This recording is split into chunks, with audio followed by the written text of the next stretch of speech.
Go look in the mirror for a second. Not a glance, a real look. That guy's working hard to look like he's doing better than he is, and it's quietly draining him dry. I know, because I was that guy. Today, I'm going to show you the difference between looking expensive and being stable, and why the first one is the most expensive mistake you're making right now.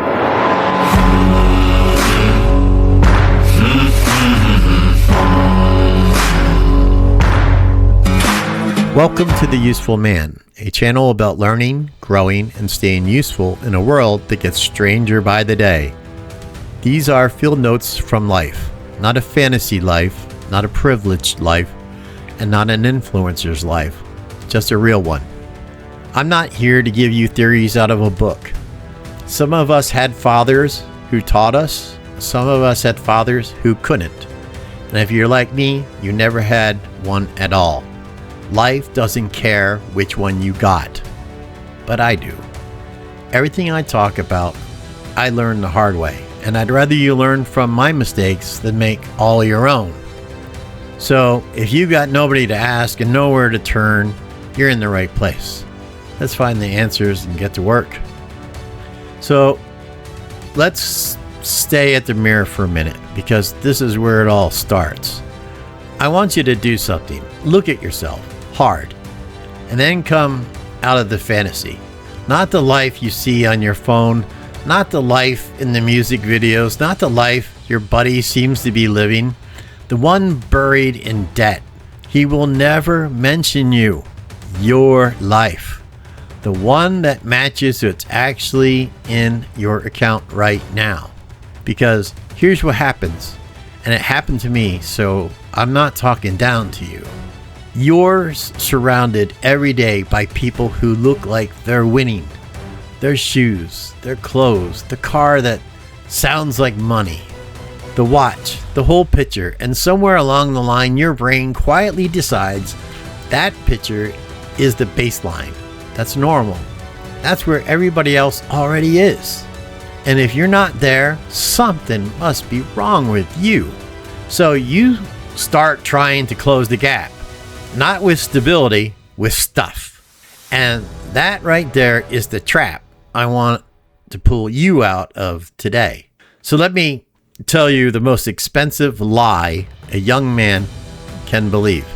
It's this, that looking expensive and being stable are the same thing.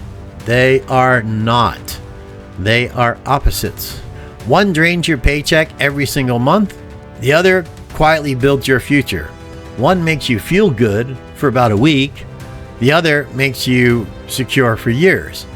And almost nobody ever sat young men down and explains the difference. So they spend a decade chasing the wrong one and wondering why they never got ahead.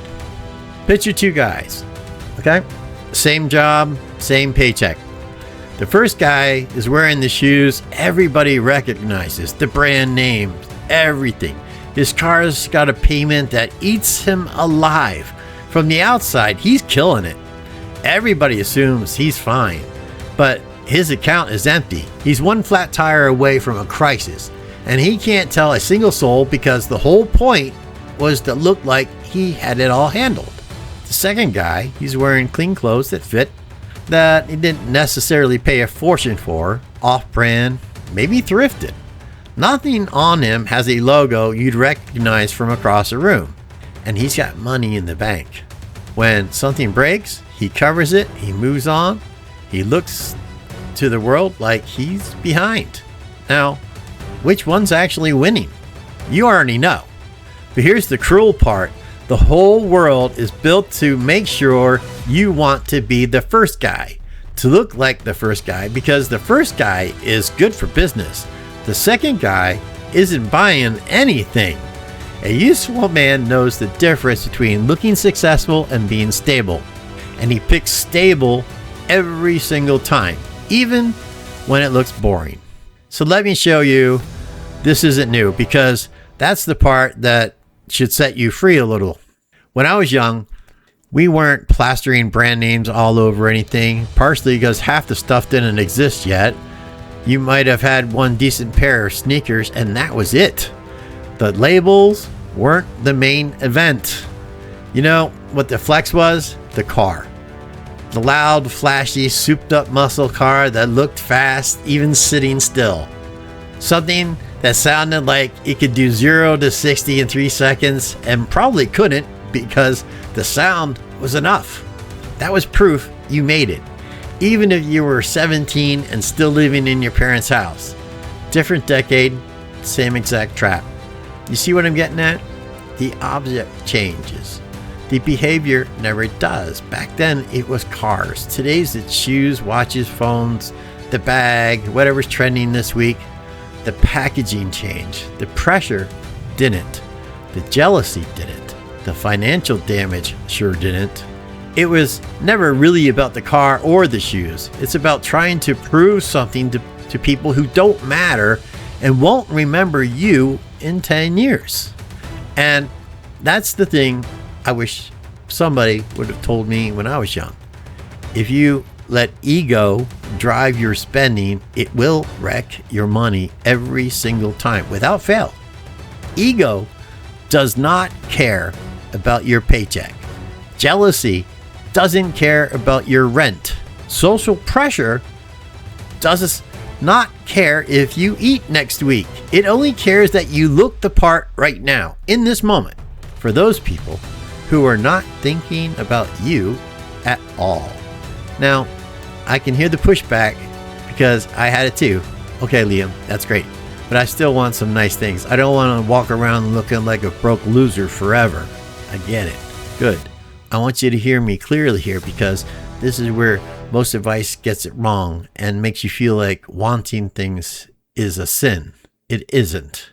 It's not about denying yourself everything forever. It's not about becoming some monk who lives on rice and judges everybody like who likes nice stuff. I'm not asking you to give up wanting things. I'm asking you to change when and why you get them. There's a world of difference between two ways of buying the exact same thing. One is the impulse buy. Pressure hits in the moment. Everybody's got it. You left it out and you cave. That one destroys you because it's ego making the decision and your paycheck paying the bill. The other is an intentional buy. You want something nice, so you plan for it. You set it as a goal. You save for it. And when you can actually afford it without wrecking your foundation, you buy it and you wear it with your head up because you earned it the right way. That one builds you because you stayed in control the whole time. Same shoes, same watch, completely different man buying them. A useful man doesn't deny himself nice things forever. He just refuses to trade tomorrow's stability for today's ego boost. So, what does this actually look like on the ground this week for you? It starts with one honest question. Before you spend on anything you want other people to see, just one, I am buying this because I want it or because I want to be seen having it. Did you hear that?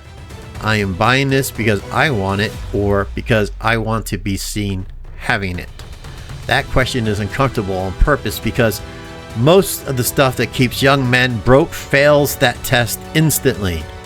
You're not buying the thing, you're buying what you hope people think when they see you with the thing. And people, I promise you, are not thinking about you nearly as much as pressure wants you to believe. Here's the freeing part. The second you stop spending to impress other people who aren't paying your bills, an enormous leak in your life just closes. Not a small one, a big one. The money you were burning to look rich is the exact money that could have made you actually stable. It was never two separate problems, it was one. You were spending your stability to buy the appearance of it. And the long game, the boring one, where you look a little behind for a while and quietly build a real ground underneath your feet, that game always looks slow at the start. Always. That's how you know you're playing it right. The guy who looks rich at 25 and the guy who is stable at 25 are rarely the same person. Give it 10 years. It's never close. The useful man knows that looking broke while he builds beats looking rich while he stays broke every single time. So let's bring this home. You're not behind because you don't have the shoes. You're not less of a man because your clothes don't have a logo. The pressure telling you otherwise is a business, and you are the product it's draining. Looking rich is the most expensive way there is to stay poor. Stop trying to look rich. Start being stable. One is a costume you rent every month for the rest of your life, and the other is ground nobody can take out from underneath you. Nobody's going to hand you that ground, but nobody can stop you from building it either. And it starts the next time you reach for something and you ask yourself that one honest question first. So here's the one thing to carry out of here. Before your next purchase, the kind you want somebody to notice, stop and ask, am I buying this or am I buying what people think of me for having it? If it's the second one, put it back. Not forever, just until you can buy it on purpose with money you actually have instead of having to plug a hole in how you feel right now. Do that one thing and you've already stopped one of the biggest leaks in your life. Quick thing before I go. Everything I talk about here comes from books I've actually have written. They're for sale on Amazon, paperback, Kindle, and there's a link in the description. If one of them sounds useful to you, go grab it. If not, no worries. I'll still be right here. Thanks for spending some useful time with me.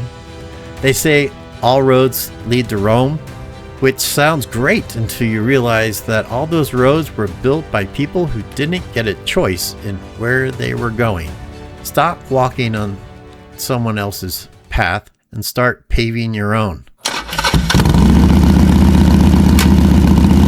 I'll catch you on the next one.